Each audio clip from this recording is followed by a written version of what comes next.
ഇനി ഈ മുഖത്തേക്കൊന്ന് ശ്രദ്ധിച്ചു നോക്കൂ. ആ മുഖത്ത് വരച്ച ആ ചിത്രം, അതിൻ്റെ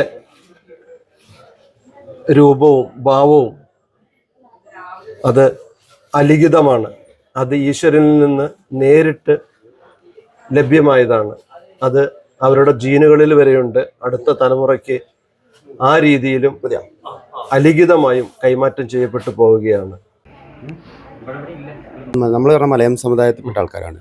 കെട്ടിയാടെന്ന് പറഞ്ഞാൽ ഒരുപാട് സമുദായക്കാരുണ്ട്. പെരുവണ്ണാനുണ്ട്, മുന്നൂറ്റനുണ്ട്, അഞ്ഞൂറ്റനുണ്ട്, മലയനുണ്ട്. അപ്പോൾ അതിൽ മലയാള സമുദായത്തിലാണ് നമ്മൾ.